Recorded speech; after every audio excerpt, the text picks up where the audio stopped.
Let's mic आज का अखबार। नमस्कार, लेट्स माइक में आपका स्वागत है। आज का अखबार के साथ मैं राखी जैन। यहाँ हम देश दुनिया के सबसे बड़े और विश्वसनीय अखबारों से चुनते हैं वो रिपोर्ट्स तो सिर्फ खबर नहीं, आपकी समझ और सोच को गहराई देती हैं। द न्यूयॉर्क टाइम्स में प्रकाशित लेख में अमेरिका के उस सच को उजागर किया गया है जिसके बारे में खुद अमेरिकी समाज भी खुलकर बात नहीं करता। बचपन की शादी। ये लेख बताता है जिस देश को दुनिया आजादी और अधिकारों की मिसाल मानता है, वहीं आज भी बच्चों की शादी कानूनी रूप से मान्य है। अमेरिका के 34 राज्यों में नाबालिग लड़कियां कभी 16 की, कभी 13 की और कभी-कभी सिर्फ 11 साल की उम्र में शादी कर सकती हैं। अगर उनके माता पिता और कोई जज इसकी मंजूरी दे दें, यानी वही देश जो दुनिया भर में बाल विवाह को रोकने की सलाह देता है, अपने ही घर में उसे कानून का हिस्सा बनाए बैठा है। लेख की शुरुआत होती है ब्रिजिट कॉम्स नाम की महिला से, जो 11 साल की उम्र में शादी के लिए तय कर दी गई थी। उनके माता पिता हरे कृष्णा समुदाय से थे और मानते थे कि लड़की को छोटी उम्र में ही विवाह कर लेना चाहिए। पहले तो उनका रिश्ता 26 साल के व्यक्ति से तय हुआ, फिर 14 साल की उम्र में उनकी शादी 37 साल के आदमी से कर दी गई। वो शादी कानूनी भी कराई गई। जज को सब पता था कि लड़की नाबालिग है, लेकिन कानून ने रोक नहीं लगाई। जल्द ही ब्रिजिट मां बन गई और उनके लिए जिंदगी एक जेल जैसी हो गई। वो भागना चाहती थीं, पर ना तो कोर्ट मदद करता, न वकील, न महिला आश्रय गृह, क्योंकि वो बच्ची थी। लेख बताता है ब्रिजिट की कहानी कोई अपवाद नहीं है। एक गैर लाभकारी संस्था के मुताबिक 2000 से 2021 के बीच अमेरिका में 3,14,000 से ज्यादा नाबालिगों की शादी हुई, जिनमें 86% लड़कियां थीं। इनमें से कई मामले ऐसे थे जिनमें अगर शादी ना हुई होती तो उन्हें स्टैट्यूटरी रेप यानी कानूनी बलात्कार माना जाता। दूसरे शब्दों में, शादी का कागज उन पुरुषों के लिए जेल से बच निकलने का टिकट बन गया। लेख ये भी दिखाता है कि बाल विवाह पर रोक का विरोध सिर्फ धार्मिक या दक्षिणपंथी समूह ही नहीं करते, बल्कि कुछ उदारवादी संगठन भी इसे कहते हैं कि बच्चों के अधिकारों पर असर पड़ेगा। लेकिन लेख पूछता है, कौन से अधिकार? एक 14 साल की गर्भवती लड़की जिसे पति पीटता है और जो ना कोर्ट जा सकती है ना आश्रय गृह, क्या यही अधिकार है? अंत में द न्यूयॉर्क टाइम्स का ये लेख अमेरिकी समाज की नैतिकता पर सवाल उठाता है। हम अफ्रीका या एशिया में बाल विवाह को बर्बरता कहते हैं, लेकिन अपने घर की जमीन पर उसे कानून का नाम देते हैं। लेख की एक पंक्ति इस पूरे मुद्दे को बहुत साफ करती है। जब एक वयस्क पुरुष किसी किशोरी को डेट करता है तो उसे बलात्कार कहते हैं, लेकिन जब वही आदमी उससे शादी करता है तो उसे विवाह कहते हैं। एक अंगूठी गलत को सही नहीं बना देती।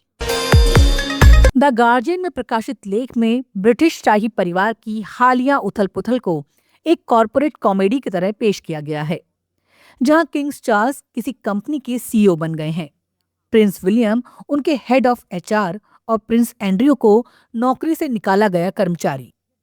पर इस तंज के पीछे लेख का असली सवाल है, क्या एंड्रयू को हटाने से राजशाही की गरिमा बची है या फिर ये कदम खुद मोनार्की की नींव हिला गया है? लेखिका याद दिलाती हैं कि ब्रिटिश राजशाही की सबसे बड़ी मुसीबतें बाहर से नहीं आती, बल्कि अंदर से पैदा होती हैं। शादी, बेवफाई, धन के घोटाले और कभी-कभी अपराध के करीब पहुंचती हरकतें। प्रिंस एंड्रयू पर लगे यौन शोषण के आरोपों के बाद अब राजा चार्ल्स ने उन्हें औपचारिक रूप से डी प्रिंस कर दिया है, यानी उनकी शाही खिताब और जिम्मेदारियां छीन ली। लेकिन लेख के मुताबिक ये सजा नहीं, बल्कि नजीर बन जाएगी। जब एक बार किसी राजकुमार को शाही परिवार से निकालने की मिसाल कायम हो जाती है, तो जनता हर संकट में यही पूछेगी, अगला कौन?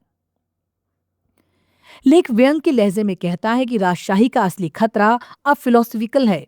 एक बार जब आप राजकुमार को कर्मचारी की तरह बर्खास्त करने लगते हैं, तो आप खुद मान लेते हैं कि राजघराना भी किसी कंपनी की तरह चलाया जा सकता है, जबकि राजशाही का पूरा तर्क ही इस पर टिका है कि वो खास हैं, जन्म से मिली सत्ता जिसे कोई बॉस या जज नहीं बदल सकता। मैरिना लिखती हैं, जब आप लोगों को अनरॉयल कर सकते हैं तो फिर रॉयल होने का मतलब ही क्या रह गया? वो याद दिलाती हैं कि 1936 में जब किंग एडवर्ड VIII ने प्रेम के लिए ताश छोड़ा था, तब से ये दरार शुरू हो गई थी। अब वो गेट पूरी तरह खुल चुका है। आज के हालात में चार्ल्स का एक कदम आने वाले वर्षों में खुद राजशाही के पतन की एक सीढ़ी बन सकता है। लेख के अंत में लेखिका थोड़े तंज, थोड़े स्नेह के साथ लिखती हैं, मैं तो राज परिवार के पक्ष में हूं, क्योंकि वो हमारी सबसे मनोरंजक रियलिटी शो है। लेकिन साथ ही जोड़ती हैं, अगर अब राजा खुद अपने भाई को नौकरी से निकाल रहे हैं, तो जनता को ये मानने में देर नहीं लगेगी कि पूरा तंत्र ही बदल सकता है। बीबीसी में प्रकाशित लेख में एक अहम सवाल उठाया गया है, भारत का पासपोर्ट लगातार पिछड़ क्यों रहा है, जबकि देश खुद को दुनिया की चौथी सबसे बड़ी अर्थव्यवस्था के तौर पर पेश कर रहा है। हाल ही में जारी हेनले पासपोर्ट इंडेक्स के मुताबिक भारत 199 देशों की सूची में 85वें स्थान पर है। यानी भारतीय नागरिक सिर्फ 57 देशों में बिना वीजा की यात्रा कर सकते हैं। पिछले साल के मुकाबले रैंकिंग 5 पायदान नीचे गई है। लेख बताता है, भले ही भारत की अर्थव्यवस्था तेजी से बढ़ी हो, लेकिन उसकी सॉफ्ट पावर और वैश्विक भरोसा उसी रफ्तार से नहीं बढ़ पाए हैं। लेख में एक भारतीय ट्रैवल इन्फ्लुएंसर का जिक्र है, जिनका वीडियो सोशल मीडिया पर वायरल हुआ था। उन्होंने नाराजगी जताई कि भूटान और श्रीलंका जैसे पड़ोसी देश तो भारतीयों का स्वागत करते हैं, लेकिन यूरोप और अमेरिका जैसे विकसित देशों का वीजा मिलना अब भी टेढ़ी खीर है। यही शिकायत अब रिपोर्ट में आंकड़ों के जरिए सामने आई है।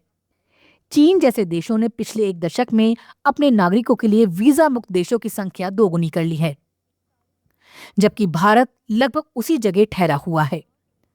इससे साफ झलकता है कि दुनिया के कई देश आपसी यात्रा समझौतों के जरिए अपने नागरिकों को ज्यादा अवसर दे रहे हैं और भारत इस प्रतिस्पर्धा में पीछे रह गया है।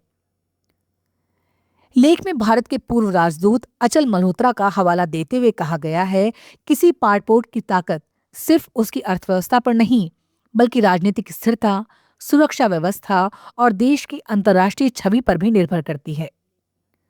वो याद दिलाते हैं कि 1970 के दशक में भारतीय पासपोर्ट कई देशों में वीजा मुक्त था, लेकिन 1980 के दशक के खालिस्तान आंदोलन और बाद की राजनीतिक उथल-पुथल ने भारत की छवि को झटका दिया। इसके अलावा कई भारतीय प्रवासी वीजा अवधि से ज्यादा समय तक विदेशों में रुकते हैं, जिससे कई देशों में भारत की साख पर असर पड़ा है। फिर भी लेख उम्मीद भी दिखाता है। पिछले कुछ वर्षों में भारत ने ई-पासपोर्ट जैसी नई तकनीकें शुरू की हैं, जिसमें बायोमेट्रिक डेटा वाली चिप लगाई जाती है, ताकि सुरक्षा मजबूत हो और वीजा प्रक्रिया तेज हो सके। लेकिन असली सुधार तभी होगा जब भारत अपने राजनयिक रिश्तों को और मजबूत करे और यात्रा समझौतों में सक्रिय भूमिका निभाए। लेख का निष्कर्ष साफ है, अगर भारत चाहता है कि उसका पासपोर्ट उसकी अर्थव्यवस्था जितना मजबूत दिखे, तो उसे सिर्फ ताकत नहीं, भरोसे की भी राजनीति करनी होगी। आज का अखबार में फिलहाल इतना ही। देखते रहिए, सुनते रहिए लेट्स माइक। नमस्कार। आप सुन रहे थे let's mic more than radio. Follow कीजिए हमें हमारे सोशल मीडिया प्लेटफॉर्म्स पर। It's time for news. It's time for more than radio. Presenting the first radio news app, Let's Mic. Let's Mic, a news-based app on your phone where you get to watch and listen news, talk shows, interviews, radio show podcasts. On Let's Mic, you get all relevant information of TV, print, radio, podcast, and digital. Let's Mic talks about every segment of life.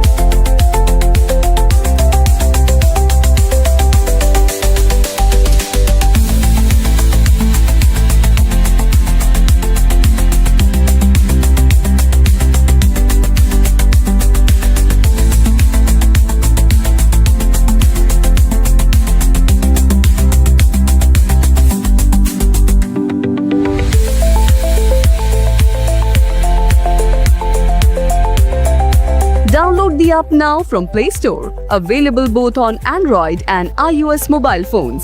Follow us on YouTube, Instagram, Twitter, LinkedIn, Facebook, Telegram, WhatsApp, Snapchat. Let's talk, let's connect, and let's